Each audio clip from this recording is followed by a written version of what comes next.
रामायण में कुंभकर्ण से जुड़े अनसुने रहस्य। रामायण एक ऐसा महाकाव्य है जो हमें हमेशा से ही धर्म के मार्ग पर चलना सिखाता है। पर जहाँ धर्म की बात होती है वहीं दूसरी ओर अधर्म तो आता ही है, और जहाँ अधर्म की बात आती है वहाँ चारों वेदों के ज्ञाता सर्वशक्तिशाली रावण का नाम जरूर ही शामिल होता है। कुंभकर्ण इसी रावण का छोटा भाई था। इनकी माता का नाम कैकसी था, जो कि राक्षस वंश से संबंधित थे, और इनके पिता विश्वा ब्राह्मण कुल के थे। इसीलिए उनकी संतानों में दोनों ही गुण विद्वान थे।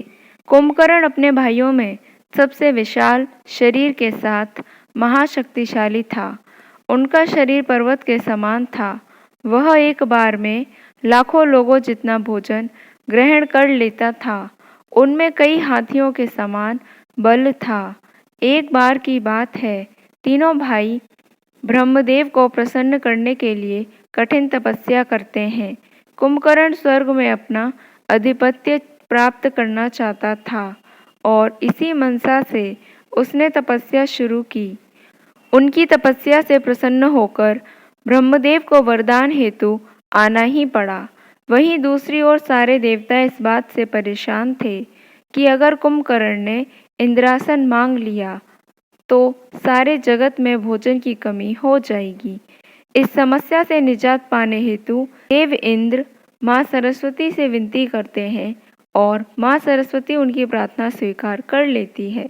जैसे ही कुंभकर्ण ब्रह्मदेव से इंद्रासन मांगने के लिए अपना मुख खोलता है तो माँ सरस्वती उनकी जिह्वा पर बैठ जाती हैं और उनकी जबान को पलट देती हैं तथा उनके मुख से इंद्रासन के स्थान पर निंद्रासन निकल जाता है।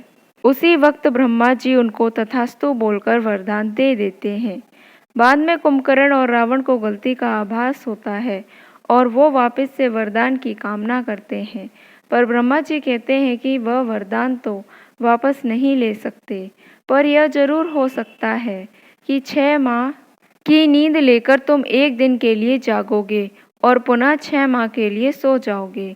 इतना कहकर ब्रह्मा वहां से चले गए और कुंभकर्ण अपने वरदान के कारण अपने निंद्रा की अवस्था में चला गया।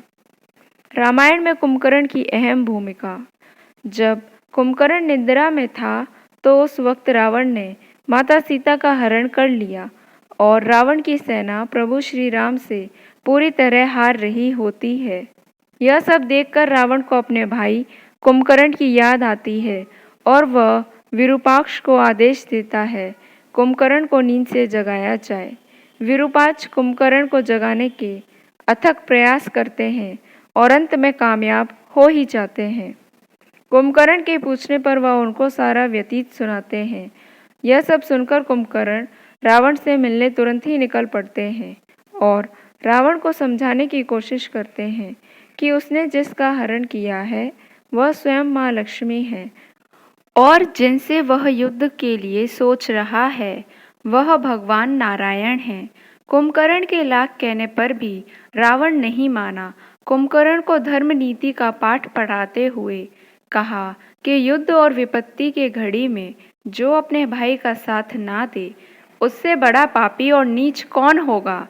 रावण की बात सुनते ही कुंभकर्ण ने पुनः समझाने की कोशिश की और कहा कि केवल काम वासना के मत से उन्होंने माता सीता का हरण किया है। अगर अपनी बहन सुपर्णखा का बदला ही लेना होता तो आप उचित रास्ता अपनाते या उस वक्त मुझे याद करते, पर आपने कायरों जैसा चुपके हरण किया है।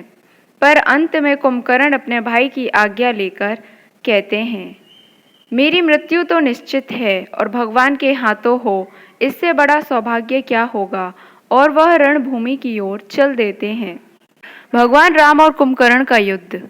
कुंभकर्ण वानर सेना को रौंदते हुए आगे बढ़ते हैं। वहां उनकी मुलाकात उनके छोटे भाई विभीषण से होती है और विभीषण उसको धर्म नीति समझाते हैं और वापस लौटने को कहते हैं।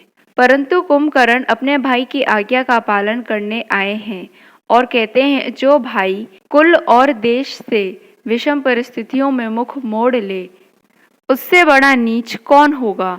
और अतः वह कुंभकर्ण अपने भाई विभीषण से विनती करते हैं कि भाई मैं जानता हूँ मेरा अंत होने वाला है, पर राक्षस कुल में बस तुम अकेले चिरंजीवी बचोगे, जिसको स्वयं ब्रह्मा का वरदान है। तो मेरी अंतिम इच्छा यही है कि तुम अपने वंश का अंतिम संस्कार शास्त्रों के नीति के अनुसार करो।